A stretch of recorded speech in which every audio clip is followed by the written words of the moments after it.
Bienvenue dans notre émission Levez vos yeux en haut. Aujourd'hui, le titre de la méditation est « Un coin du ciel à la maison ».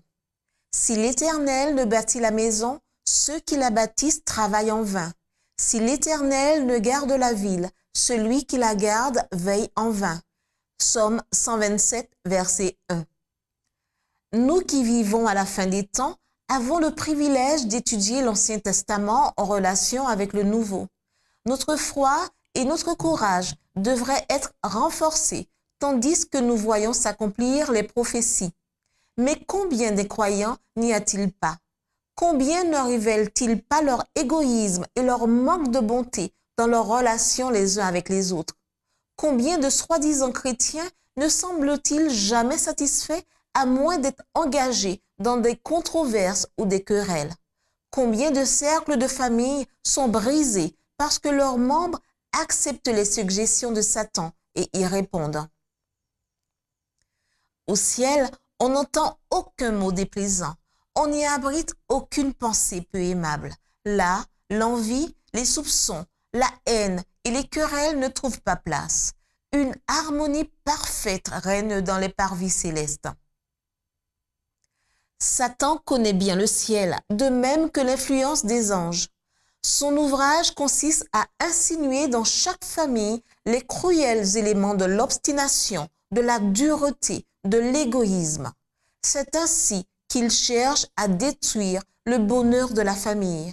Il sait que l'esprit qui règne au foyer sera transmis à l'Église. Que le père et la mère veillent constamment sur leurs paroles et leurs actions. Le mari doit se conduire envers sa femme, la mère de ses enfants, avec le respect qui lui est dû. Et la femme doit aimer et respecter son mari.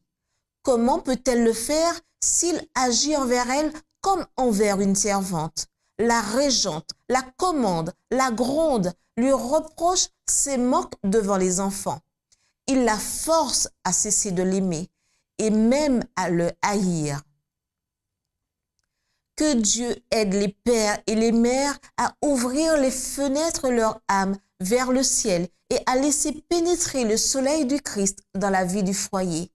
À moins qu'ils ne le fassent, ils seront enveloppés par une brume et un brouillard des plus néfastes à la spiritualité. Pères et mères, instillez la douceur, la luminosité et l'espérance dans la vie de vos enfants. L'amabilité et l'amour feront des merveilles. Ne punissez jamais un enfant lorsque vous êtes en colère. En agissant ainsi, vous vous comportez comme des enfants adultes qui n'ont pas laissé derrière eux le côté déraisonnable de l'enfance. Ferez-vous des efforts zélés afin de pouvoir dire « Lorsque je suis devenu homme, je fais disparaître ce qui était de l'enfant ».